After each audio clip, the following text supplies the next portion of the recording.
Title இருக்கா இல்ல திருமழிசையாளர் மட்டும் புகழ் மழிசை அப்படின்ற சிவனையே எதிர்த்தவர் திருமழிசையாளர். ஆகையாலே அவருக்கு இடம் கொண்ட கீர்த்தி மழிசை இறைவன் அப்படின்ற ராமன் சொல்றாரு ரொம்ப அழகாக.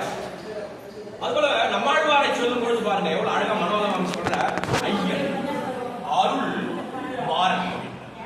ஐயன் என்ன தகப்பன்னு பேரு, தலைவன் பேரு. நம்ம ஆழ்வார்களுக்கு போல தளபதி நம்மாழ்வார் தான். ஆகையினாலே கொங்கு நாட்டுல போய் பாத்தீங்கன்னா தகப்பன் சில பேர் அப்பான்னு கூப்பிடுவாங்க. இப்பதான் நமக்கு எங்க மெட்ரிகுலேஷன் இங்கிலீஷ் வந்து எல்லாம் டாடி டாடின்னு ஆச்சு. அது டாடி டாடி எல்லாம் தாடி தாடியா தெரியல. ஆனா அழகான தமிழ் மொழியில அப்பா என்று அழகாக இருக்கிறது. ஒரு இடத்துல ஒவ்வொருத்தரோட சில இடத்துல பாஷை வேறு நைனான்னு சொல்லுவாங்க. ஆனா கொங்கு பாஷையில் போய் பாத்தீங்கன்னா தகப்பன் என்ன கூப்பிடுவாங்கன்னா ஐயன். அதுபோல நம்முடைய ஆழ்வார்களுக்கு தலைவனாக திகழ்பவர் ஐயன் யாரு? நம்ம ஆழ்வார். ஆகையால தான் சுவாமி மணாளமாமணிகள் ஐயன் அருள் மாறன் அப்படின்ற. மாறன் உலக இயல்புகளுக்கு மாறுபட்டு எழுந்தவன் மாறன். அவருக்கு எப்பேற்பட்ட அருள், நம்மை எல்லாம் உயிர்க்க வேண்டும் என்ற ஒரு அருள். ஆகையினாலே முதல் தாய் சடகோவன். அந்த தாயான சடகோவன் இந்த திவ்ய பிரபந்தங்களை நமக்காக கொடுத்ததினாலே இதத்தாய் ஆகிறார் சுவாமி ராமானுஜர். இப்ப நம்மாழ்வார் இதையெல்லாம் கொடுக்கலன்னு சொன்ன ராமானுஜர் என்ன பண்ணிருக்க முடியும்? சொத்து இருக்கிறது. தகப்பனாரோ தன் பிள்ளைக்காக சொத்து சேர்த்து வச்சுட்டார். அந்த மகனை என்ன பண்ணணும்? அந்த சொத்தை வைத்து நன்றாக தனியாராதனை பண்ணணும், கோவில் குளங்களை கட்டணும், கும்பாபிஷேகங்களை பண்ணணும், அடியார்களுக்கு பிரசாதம் அன்னம் இடணும், வஸ்திர தானம் இடணும். இப்படி எல்லாம் கொடுத்தாலே ஆனால் அந்த தகப்ப சேர்த்து வச்ச சொத்துக்கு ஒரு நல்ல பலன் உண்டு.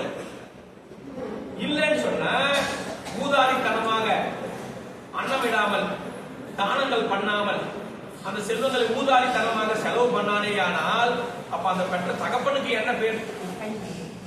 பிரயோஜனமே இல்லை. அவனுக்கு புண்ணியம் போய் சேராது. இவனு ஊதாரித்தனமாக சுத்துகிறான். அப்போ அந்த பணம் சம்பாதிச்சும் பிரயோஜனமே இல்லை. எட்டி பழுத்தன்னு ஈயாத வாழ்த்தன்னு லாபம் சொல்லுவாங்க இல்லையா? அப்ப அது போல ஒரு மனிதனான உலகத்துல பிறவி எடுக்கிறானே என்றால் தானத்தை பத்தி தெரிஞ்சுக்கணும், தர்மத்தை பத்தி தெரிஞ்சுக்கணும்.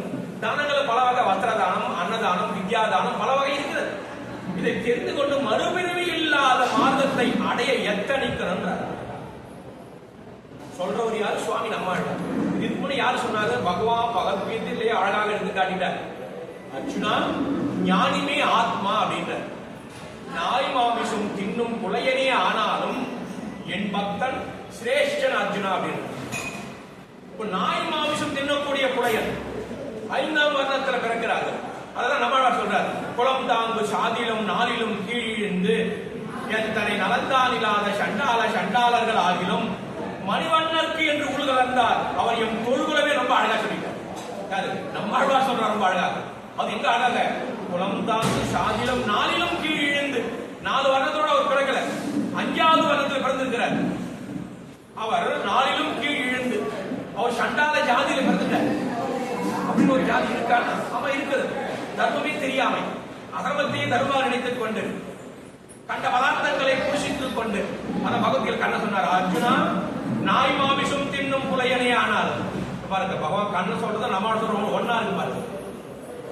அப்போ இங்க நாய் மாசத்துக்கு கூட புலையன் யாரு அப்படின்னு பார்த்தா 5ஆம் வர்ணத்தை சேர்ந்தவர்கள். அவர்கள் அதை விட்டு ஞான பக்தியை ஏற்றுக்கொண்டு பகவான் தான் எனக்கு, வேற ஒன்றும் எனக்கு தெரியாது இருந்தார்களே ஆனால் அவரையும் தொழுகுலமே யார் நம்மாழ்வார் சொல்றார். அதைத்தான்